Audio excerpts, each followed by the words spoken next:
In a review that is only about a year overdue, let's take a trip down memory lane by reviewing a game that is best described as weaponized nostalgia, because today's side quest is to review Curse Crackers for Whom the Belle Toils. Quest accepted. If you've played Dark Souls 1, you'll know that there's an amazing moment where after navigating through the absolute abomination of an area that is Blighttown, you might stumble upon an illusory wall which hides an alcove with a chest. Should you also happen to test the wall behind the chest, you'll find a second illusory wall that hides the path to a totally optional area of the game. If you played around the time of release, social media wasn't the same all-consuming powerhouse it is today, so you were unlikely to stumble upon a hint to this area via the internet. But if you were one of the lucky few that found this secret by complete accident, especially if you were playing offline and therefore unable to see the soapstone hints left by other players, your approach to gaming was forever changed. No wall could ever be trusted again. The most innocent-looking game could be hiding secrets beneath the surface that only the developers knew about, so every nook and cranny needs to be tested and explored. For you, playing a game now takes twice as long as it should, simply because someone at FromSoft had the bright idea of hiding a secret behind a secret. If this sounds like your idea of fun, and you also have a craving for a retro-styled 2D platformer, then good news. You're going to love Curse Crackers. And if it didn't, then you'll still love Curse Crackers, because all of that nonsense is the post-game content. The fun part is that the post-game stuff is double, possibly triple the size of the main game content. You know that meme that compares a burger to a modern AAA game where all the components have been removed? Curse Crackers is basically that, except they give you a complete burger to begin with, and then give you 2 more just because they can. For free. Now, I'm obviously talking pretty highly about this game, which might sound kind of odd considering that I've barely even started describing what the heck Curse Crackers is, and no, it's not a Halloween version of Lunchables. Developed and published by Colorgrave and released onto Steam in August of 2022, Curse Crackers for Whom the Belle Toils is a retro 2D platformer with stylistic sensibilities that pay homage to the Game Boy Color era of games, but with Super Nintendo controls, Dark Souls levels of hidden lore and secrets, and a little bit of Donkey Kong Country sprinkled on top for good measure. In terms of gameplay, you're looking at a mix of Mario and the 6 Golden Coins elements of level design and platforming, and Sonic speed and movement. It's the weird love child of a bunch of different games and generations, and my god is it just a joy to play. The game follows an ex-circus performer / acrobat, Belle, and her definitely not weird or alien companion, Chime, as they attempt to rescue her boyfriend that was kidnapped by her ex-best friend, Bonnie. Not that you'd be immediately aware of that though, considering that the game starts with a world-building lore dump about, well, how the world was built. In a nutshell, a big dragon formed the world, took 7 of her scales and used them to make 7 daughters who represent each race of humanoids you'll encounter in your travels. She tasked them with protecting the world, then went off to have a nap, because creating an entire world and 7 complex living beings tends to be pretty draining. After some time, the 7 daughters began fighting amongst themselves, and one decided they no longer wanted to share the world with the others. This is what happens when you leave 7 young people to their own devices without a parental figure present. It starts to go all Lord of the Flies. Several of the daughters were defeated, but before the rebellious one could claim victory, their mother, awoken by the scuffling downstairs, intervened and banished them to another world / dimension that, in the fashion of a live TV chef, had prepared earlier, apparently. Not only that, she also erased the entire race created by this daughter, which honestly is pretty terrifying to consider. The dragon and her remaining scales left the world, and the mortal races below were left to carry on without them. The game then begins with Belle and Chime waking up and realizing that none of this matters, because they are late for a date with Clyde, which we'll get to right away, or at least after a quick tutorial, of course. The movement mechanics in Curse Crackers are possibly the game's biggest drawcard, because it is so smooth and so satisfying. You've got your basic movement and jumping, but you can also throw Chime in any direction, who acts not only as a ranged weapon for attacking, but also for collecting items and for additional platforming. Thankfully, Chime is indestructible, hovering near Belle at all times, much like how Tails follows Sonic in Sonic 2. Pressing down while moving will cause Belle to slide and then crawl to navigate tight spaces. If you jump while sliding, you'll perform a vault, a great technique for jumping longer distances, and jumping from a crouch will perform a high jump. Curse Crackers also features an item mechanic, and much like Super Mario World, you can only carry one item at a time. These usually have pretty powerful effects and are necessary for progressing through certain levels, but also for uncovering some of the well-hidden secrets. Lastly, holding either the left or right trigger allows Belle to sprint. This also causes the screen to pan to the side that Belle is currently facing, and while I understand the logic behind this, you kinda need to see where you're going, the camera motion takes a bit to get used to and made me feel a little queasy at first. There are settings to alleviate this, but mostly I just recommend not playing on a massive 4K monitor less than half a meter from your face. Weird how that works. So, with the basics under our belt, we can finally head off to meet Clyde, which means navigating the world map.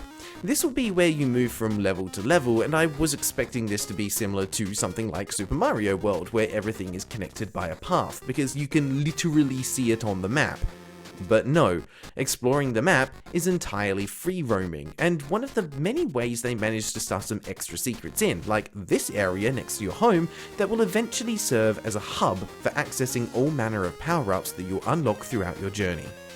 The date with Clyde doesn't exactly seem to be going well, and we're promptly interrupted by Belle's ex-childhood friend and rival, Bonnie, who, seemingly unprovoked, kidnaps Clyde, taunting Belle to chase after her and get him back. And right away, I appreciate that they flipped the typical damsel in distress narrative on its head. Don't get me wrong, the princess being kidnapped by the bad guy serves as a decent enough narrative device to get the job done, but after all the work that went into the initial world building that you've probably forgotten about by now, it's nice that they've also taken the time to avoid the standard tropes here as well. Anyway, we'd probably better get moving. And on that note, I think now is the right time to move away from the play-by-play of the game structure and look more at the game as a whole. The game is divided into 5 worlds, well, kinda not really, but more on that later, each of which has a different theme and introduces a different mechanic in the form of a new platforming element, enemy, or item which will require some additional exploration to find the required ingredient. Each world is split into 5 levels. Most of these are a simple A to B platforming level, but 2 of these will feature a boss or mini-boss fight, and these are where the devs' creativity has a chance to shine. Now, don't get me wrong, some of these are as simple as bopping the enemy on the head 3 times, but when the first proper boss fight is a guitar riff showdown against a punk rocker skeleton? Yeah, you know this game has vibes. Speaking of fights though, let's talk about health and level progression. Belle is capable of taking 3 hits, with the 4th resulting in a KO, and her health is represented by the mini chime icons in the top left of the screen. Health is replenished by passing these green checkpoints, of which there are usually 3 to 4 scattered throughout the level depending on the size. Should you run out of health, you'll lose a percentage of your current money, leaving behind a small purse that can be collected to recover them, Dark Souls style. While I appreciate that it's not just a straight coin loss and there is a chance to get them back, I do think we're starting to get a bit of Dark Souls fatigue when it comes to these kinds of mechanics, and there were times when the purse would appear in a relatively unobtainable position. Thankfully, coins are pretty plentiful, so you're never really in danger of running out, but you will need large amounts for some of the side quests. Yes, Curse Crackers has side quests. Although it's primarily a platformer, it has RPG elements. As you explore, particularly in the second area, you'll encounter NPCs who each have their own personalities and gorgeous sprite art to match, and some will have requests that Belle can help with. There's no quest log though, so you'll need to remember the who, the what, and the where. It's also worth mentioning that there is an option to enable quest prompts so that you can at least see where you need to go next. Completing side quests will introduce you to more of the world's lore, as well as unlock powerful items with special effects like a double jump, but most of these won't be accessible until after finishing the main story. Other than that, you've also got collectibles to chase after. Each level has 3 roses to find and 3 medals. 1 is awarded for finding and completing a break the target style minigame, 1 for completing the level quickly, and 1 for hitting the end goal from as far away as possible, or defeating the boss without taking damage depending on the specific level. All in all, if you only play through the main story and missions, you'll doubtlessly have a great time, but you'll also be experiencing less than half of what the game has to offer in total. There's nothing quite like beating a game, only to see the completion rate at less than 50%. The main story beats aren't anything too wild, but I want to praise the concept of Belle herself. In a world of magical superpowers, Belle is ungifted, having no special abilities, and while she receives some harsh treatment as a result, people begin to admire her for her achievements in spite of her lack of specialness. And I love that as a message for those who may feel ungifted themselves, that hard work is a gift itself. Now, I don't want to spoil the ending of the game because I just think it's neat, but I think it's sufficient to say that the devs end things how they started, with some wild lore and by subverting established tropes. I can reveal that we end up rescuing Clyde, but in a hilarious move, if you go and find him in the main city after beating the game, he breaks up with you, as you're clearly a magnet for danger and he's not about that lifestyle. In fact, better than that is that unless you go back to the level where he was imprisoned to rescue him, he never actually escapes. And I just adore the idea of being so busy saving the world that you forget about your new boyfriend. Again, I don't want to spoil too much because discovery is the fun of the post-game, but here are some headlines for things you'll get up to after saving the world. Help a friend start a bakery. Become a knight. Help a child stand up to bullies by destroying them in dodgeball. Get transported into a magical book where you have to beat levels and boss fights without Chime. Discover underground hard mode versions of normal worlds. And play as Bonnie to rescue Belle and Chime from another dimension. Yeah, there's enough content there that it could have been its own game. Needless to say, there's enough content here to keep you busy, and I ended up clocking in a bit over 21 hours of playtime, which for $21.50 dues feels like great value. Of course, all the gameplay in the world is nothing without art, music, and presentation to back it up, and Curse Crackers has that in spades. As I'm sure you'll have noticed from the footage shown so far, not only are the sprites and backgrounds lovingly detailed, but the animations are fluid and convey a lot of personality for each character.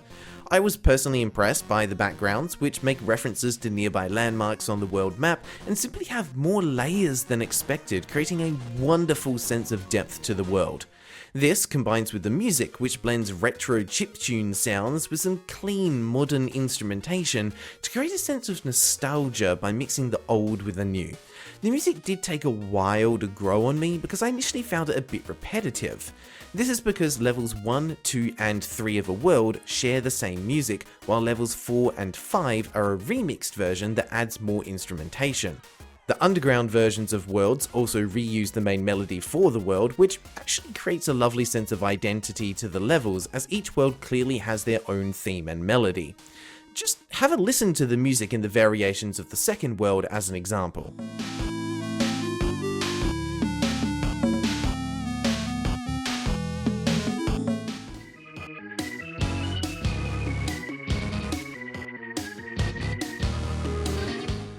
Each track brings energy and charm and is consistently excellent from start to finish. There wasn't a single track that I disliked. It's also worth mentioning that the music for some of the secret areas is actually done by Fail Positive, the same artist that composed the music for Sprout, as well as a bunch of other games that we're yet to play.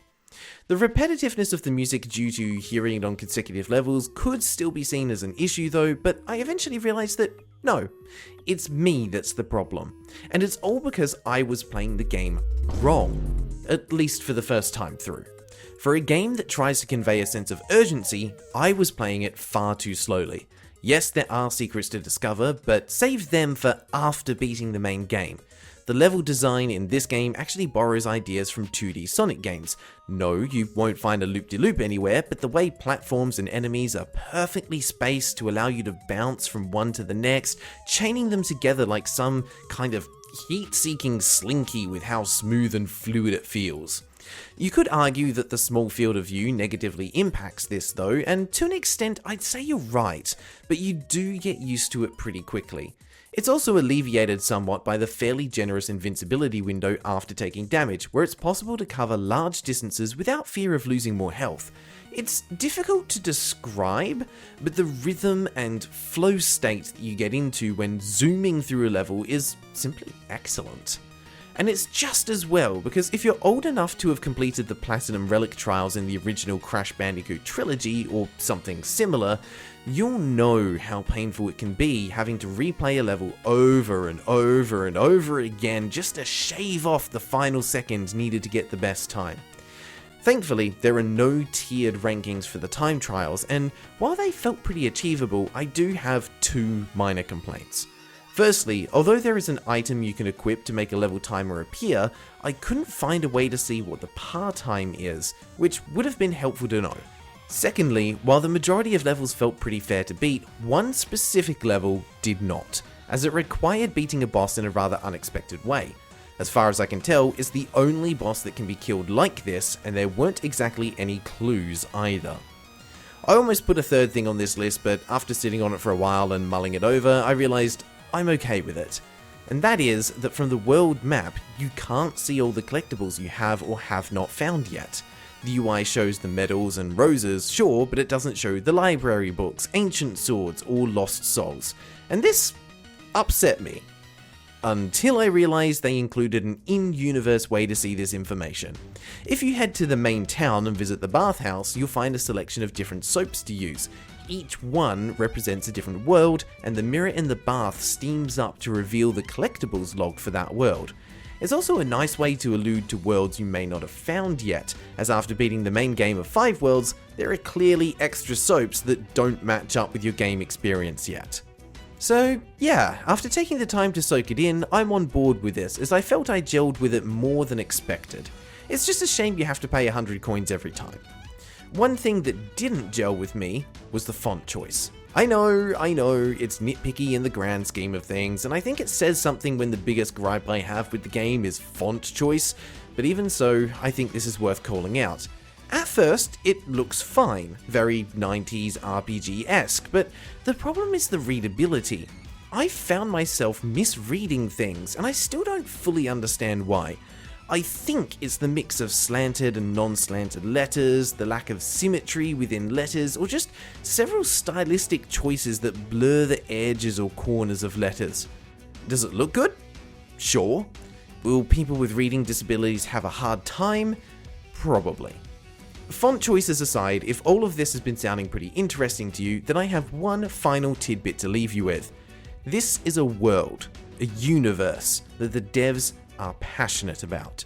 So much so that every game they've released on Steam so far shares the same world, with lore that is interwoven between them. So far, they've released Prodigal and Veritas, two old-school Zelda-like RPGs, and they have another game on the horizon, Claire à la Mode, which has a demo on Steam that you could go and check out right now. Personally, I'm a big fan of this type of world building. It's fun to be able to dive into a game and recognize names and places from your previous experiences. It's something that the Elder Scrolls games do very well, albeit with some retconning here and there, so I'll be interested to see how Colorgrave handle maintaining their lore over an ever-increasing backlog of games. So, with all of that in mind, my final rating for Curse Crackers for Whom the Belle Toils is a punk rock skeleton out of 10. It's fun and energetic, and you can see the bones of the larger world being created. And on that note, I'd probably better go and finish Veritas now. Quest complete. Thank you to all the members on screen for supporting the channel, especially our Knight of the Holy Grail, Freaky Feline. Channel members are able to suggest one game per month to feature in live streams, and therefore the side quest series in the future. If you'd like to become a member, you can do so for as little as $1 per month. Just click the join button below to see the available membership levels and perks, and check the Discord for more information. Lastly, thank you for joining me on this side quest. Hopefully the next one isn't a year away. So until next time, take care.